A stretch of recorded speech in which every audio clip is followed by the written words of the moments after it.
할렐루야. 오늘은 어버이 주일입니다.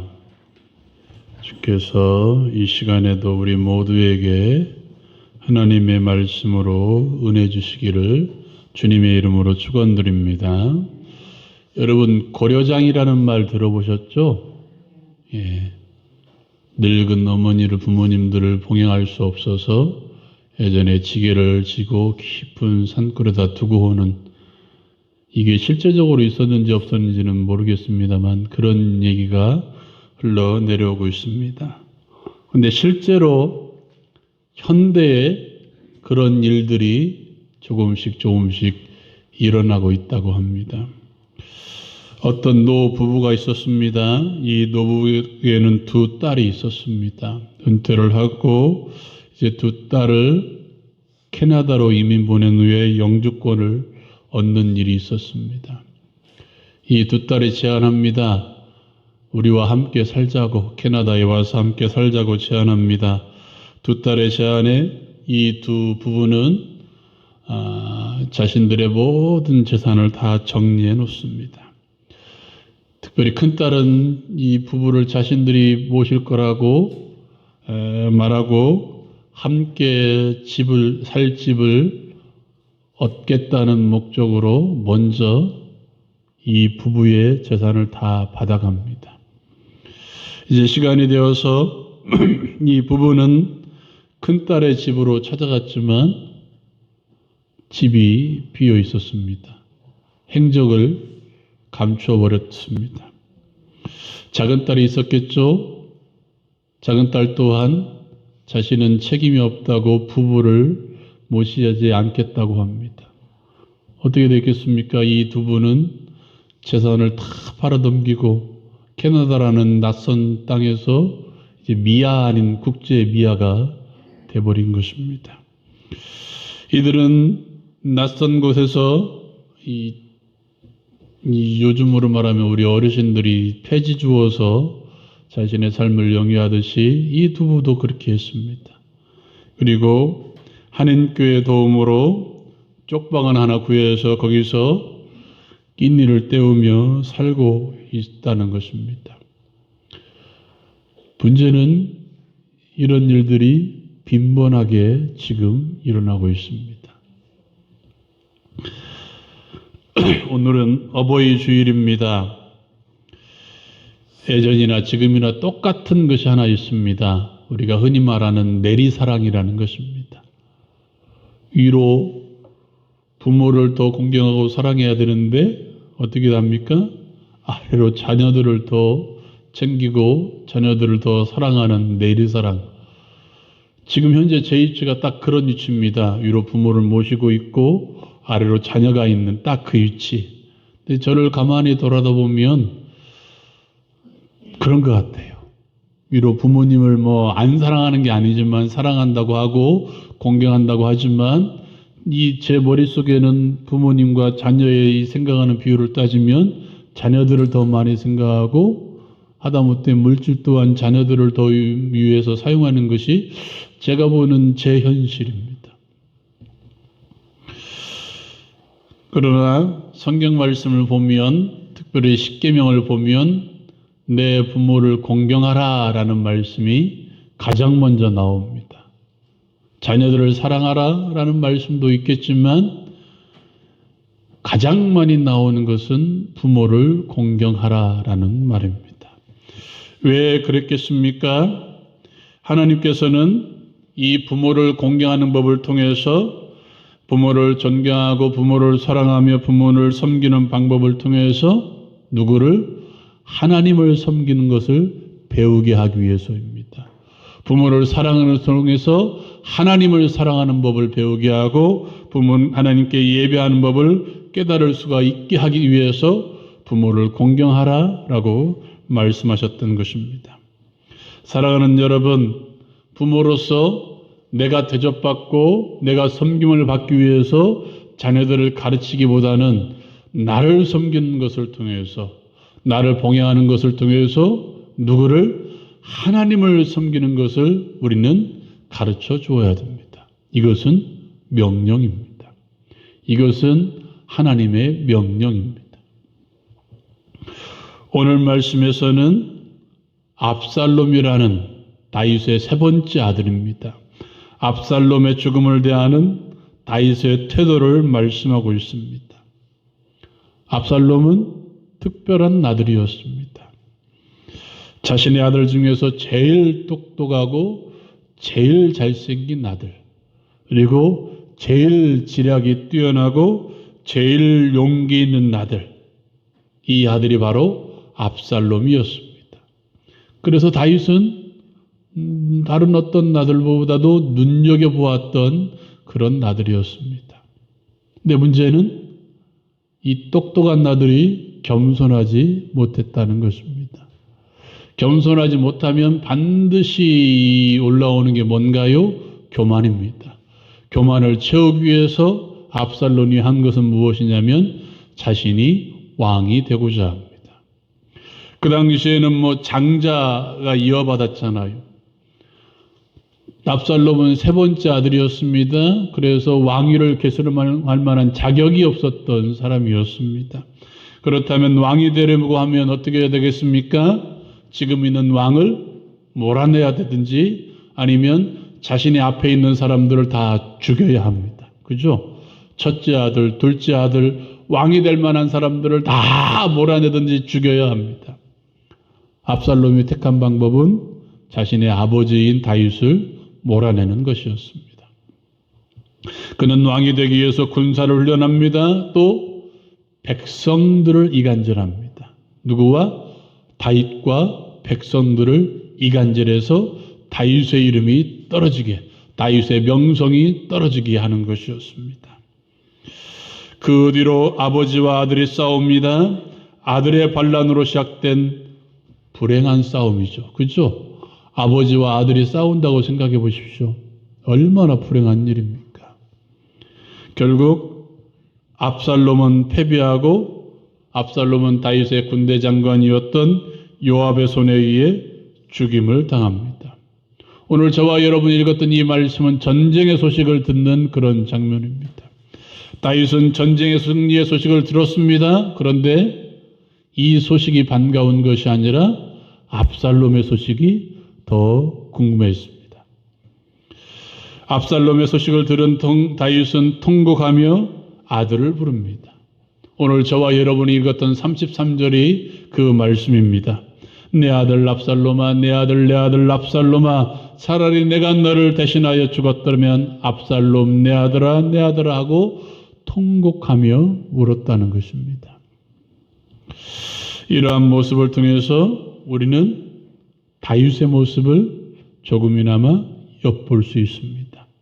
다윗의 모습은 곧 누구의 모습이에요? 부모의 모습입니다. 더 나아가 누구의 모습입니까? 하나님 아버지의 모습입니다. 우리는 이 말씀 가운데 있는 다윗의 모습을 통해서 부모님의 모습을 배울 수 있으며 우리를 사랑하시는 하나님의 말씀을, 하나님의 모습을 우리는 깨달을 수 있어야 된다는 사실입니다. 다윗의 이 마음은 어떤 마음이었습니까? 사랑받을 자격조차 없는 자식도 사랑하는 부모의 마음을 엿볼 수 있습니다. 사랑하는 여러분, 압살롬에게 특별한 사랑을 쏟아부었습니다. 그러나 압살롬은 다윗을 사랑에 감사하지 아니하고 오히려 반란을 일으킵니다. 자신의 자리를 빼앗으려고 전쟁을 일으킨 아들, 그것도 모자라서 자신을 죽이려고 힘을 다하는 자신의 아들. 여러분, 이런 아들이라면 어떻게 할까요? 여러분이 스스로 한번 판단해 보시기 바랍니다. 나를 내 자리에서 쫓아내려 하고 더 나아가 나를 죽이려고 달려드는 자신의 아들이 있다면 부모의 마음은 어떨까요? 다윗의 마음을 엿볼 수 있는 구절이 있습니다. 18장 5절입니다. 18장 5절 말씀. 가까이 있으니까요. 우리 한번 찾아서 읽읍시다. 시작. 왕이 요압과 아비새와 이때에게 명령하여 이르되 나를 위하여 젊은 압살롬을 너그러이 대우하라 하니 왕이 압살롬을 위하여 모든 군 지휘관에게 명령할 때에 백성들이 다 들으니라. 아멘. 나를 위하여 젊은 압살롬을 너그러이 대우하라. 무슨 말인가요? 죽이지 말라는 거예요. 그를 학대하지 말고 오히려 살려두라는 것입니다. 또한 전쟁의 소식을 아히마아스라는 사람이 가지고 옵니다. 28절이죠.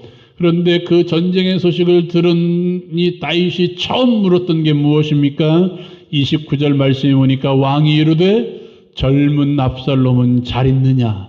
젊은 압살롬은 잘 있느냐 하고 압살롬의 소식을 먼저 묻고 있습니다. 더 나아가 이 구절이 또 한번 반복됩니다. 31절에서 33절에 있는 말씀입니다. 32절에서도 동일하게 이야기합니다. 왕이 구스 사람에게 묻되 젊은 압살롬은 잘 있느냐라고 두 번이나 반복해서 묻고 있습니다. 무슨 얘기인가요? 전쟁의 소식이 궁금하기보다는 누가? 압살롬의 소식이 더 궁금하다는 거예요. 사랑하는 여러분, 이게 부모의 마음입니다. 이미 다윗은 압살롬을 용서한 것입니다. 자신을 몰아내고 자신을 죽이려고까지 한 압살롬을 이미 다윗은 용서한 것입니다. 사랑하는 여러분, 이것은 또한 우리가 섬기고 있는 하나님 아버지의 마음입니다. 끊임없이 하나님을 배반하고 하나님 앞에 원수와 같은 삶을 살아도 하나님께서는 자신의 자녀들을 포기하지 않습니다. 그리고 자식들을 다시 제자리에 돌려놓기 위해서 예수 그리스도를 이 땅에 보내주신 분이 바로 우리 하나님이십니다. 하나님 아버지는 원수 같은 저와 여러분들을, 원수였던 저와 여러분들을 다시 한번 하나님의 자녀의 자리로 돌려놓기 위해서 예수 그리스도를 이 땅에 보내주시고 자신의 사랑하는 독생자를 십자가에 못 박혀 죽게 하신 것입니다. 십자가에서 고통을 당할 때에도 철저히 하나님께서는 외면하셨습니다. 엘리 엘리 라마 사막다니 하나님이여 하나님이여 어찌하여 나를 버리셨나이까 하고 곧 기도했던 예수님의 목소리조차도 듣지 않으셨던 분이 바로 하나님이십니다. 누구 때문에? 저와 여러분 때문에. 저와 여러분들을 다시 한번 하나님의 자녀의 자리로 돌려놓기 위해서 하나님은 그렇게 우리에게 사랑을 베풀어 주셨습니다. 그 사랑에 비할 바는 못 되지만 우리의 부모님의 사랑도 마찬가지입니다. 사랑하는 여러분, 자식으로서 자식을 잘하지 못하는 자식일지라도 부모님들은 어떻게 할까요? 외면할까요? 멀리할까요? 내칠까요? 아니에요. 감싸주십니다. 두 번째로 이 자식의 불행도 다 누구의 탓으로? 자신의 탓으로 돌리는 게 부모님의 마음입니다. 아무리 자식이 못됐어도 불행해지면 자책하고 괴로워하는 것이 부모님의 마음이라는 거예요. 말씀 한번 읽어볼까요? 33절입니다. 33절 말씀 같이 읽겠습니다. 시작.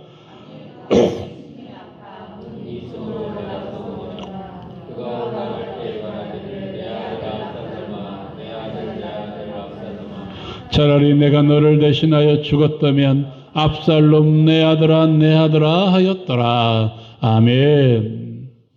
오늘 말씀의 중간에 이렇게 이야기하죠. 차라리 내가 너를 대신하여 죽었다면. 이게 부모님의 마음이죠. 차라리 자신이 당하였다면이라고 자책합니다. 여러분, 우리가 잘 알죠. 자식이 잘 되면 누구 탓? 자식 탓. 자식이 잘못되면 누구 탓? 내 탓. 이 마음이죠. 우리 어른들이 흔히 하는 말이 그것이죠. 내가 죄받아서. 내가 죄받아서. 자녀들이 아파하면, 자녀들이 힘들어하면, 자녀들이 괴로움을 당하면 내가 죄받아서 그런다라고 이야기합니다. 이게 부모님의 마음이죠. 세 번째로 부모님의 사랑은 자식을 자신의 생명과 영광보다 더 소중하게 여깁니다. 여러분, 아들과 벌인 전쟁이지만 승리의 소식은 기쁜 소식이죠. 그런데도 우리가 살펴보았듯이 다윗의 관심은 전쟁의 승리의 소식보다는 압살롬의 안위가 먼저였습니다. 젊은 압살롬이 잘 있는지, 압살롬이 자신의 자식이었던 압살롬이 살았는지 죽었는지가 다윗의 가장 주된 관심사였다는 것입니다. 28절에서도 29절에서도 또 31절 32절에서도 동일하게 다윗은 젊은 압살롬이 잘 있느냐, 사랑으로 감사할 대상이라는 것입니다. 그리고 죽음의 소식을 들었을 때 다윗은 문 위층으로 올라가 통곡하며 기도합니다. 자신의 안위보다도, 자신의 왕권보다도, 나라의 안위보다도 누가 가장 소중한 것입니까? 압살롬. 자신을 배반했던 압살롬이 가장 소중한 존재였다는 것입니다. 이것을 엿볼 수 있는 구절인 누가복음 15장에도 등장합니다. 자신의 재산의 절반을 가지고 도망갔던 작은 아들을 기다리고 있는 아버지. 그 아버지는 어떻게 했나요? 날마다 우리가 하는 표현으로 동구바퀴 같아서 마을 밖에, 마을 어귀에 서서 누가 돌아오기만을, 자신의 자식이 돌아오기만을 눈꼽아 기다렸던 아버지의 마음.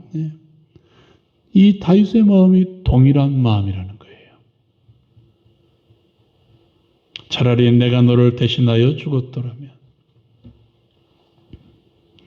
사랑하는 여러분, 어쩌면 오늘 이 시대의 압살롬의 모습이 우리 자신의 모습일 수도 있습니다. 살아계시다면 육적인 부모님께, 더 나아가 우리의 아버지가 되시는 하나님께 우리는 어쩌면 날마다 압살롬처럼 자신의 이익 때문에 부모님을 때로는 힘들게 하고 어렵게 하는 이 압살롬의 모습이 우리의 모습일 수도 있다는 것입니다. 우리가 압살롬은 아닐지라도 한 가지 분명한 것은 있습니다. 우리의 부모님들은 모두가 다윗과 같다는 것입니다. 이 시대를 살아가는 부모님들은 다 다윗과 같다는 것이고, 더 나아가 우리의 아버지 되시는 하나님의 사랑은 더 풍성한 사랑이라는 사실입니다. 사랑받을 조차 없는 형편없는 자식이지만 여전히 사랑하십니다. 우리의 어려움을 자신의 잘못인 양 아파하십니다. 자신의 생명보다도, 자신의 영광보다도 자식의 안녕이 더 중요하게 생각하는 것이 부모의 마음이고, 무엇보다도 하나님 아버지의 마음입니다. 우리는 육신의 부모님을 사랑하면서 하나님을 사랑하는 법을 배워야 할 것입니다. 육신의 부모님께서 모두 돌아가셨다면 이제는 교회 공동체에서 어르신들을 섬기고 어르신들을 사랑하면서 우리는 누구를? 하나님을 사랑하는 법을 배울 수 있어야 됩니다. 육신의 부모도 사랑하지 못하면서 어떻게 하나님을 사랑한다고 자부할 수가 있겠습니까? 이것은 분명한 사실입니다. 내 육신의 부모조차도 사랑하지 못하면서, 섬기지 못하면서 어떻게 하나님을 사랑한다고 자부할 수가 있겠습니까? 교회에서 내 어르신들을 섬기지 못하면서 어떻게 하나님을 섬긴다고 자부할 수가 있겠습니까? 더 나아가 이것은 가르쳐야 되는 것입니다. 부모는 자녀의 거울입니다. 우리의 후세에게 나는 뭐가 되는 것입니까? 거울이 되는 것입니다. 내가 연장자의 위치에 있다면 내가 하나님을 섬기는 법을 내 후세의 사람들이 배우는 거예요. 가정에서는 부모를 통해서 하나님을 예비하고 섬기는 법을 배우듯이 교회에서는 우리 어른들, 여기 보세요. 우리 어르신들의 예배하는 모습을 누가? 내 밑에 있는 후세들이 배운다는 거예요. 말씀으로 배울까요? 아니요. 말로 배울까요? 아니에요. 보여주는 게 가장 확실한 교육의 방법입니다.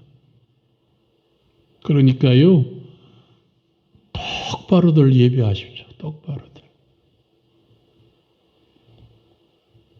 사랑하는 여러분, 오늘은 어버이 주일입니다. 다윗의 모습을 통해서 우리의 부모님의 사랑을 다시 한번 깨달을 수 있는 우리 모두가 되었으면 좋겠습니다. 사랑받을 가치조차 없는 자식을 사랑했던 다윗. 자신의 영광보다, 자신의 왕권보다 아들을 더 사랑했던 다윗. 자식의 불행을 가슴 아파했던 다윗의 모습. 이 모습이 오늘날 우리가 섬기고 있는 부모님의 모습이라는 사실을 기억했으면 좋겠습니다. 더 나아가 나를 사랑하시다 독생자를 보내신 하나님 아버지의 사랑에 다시 한번 감사할 수 있는 오늘 이 시간이 되기를 주님의 이름으로 축원드립니다.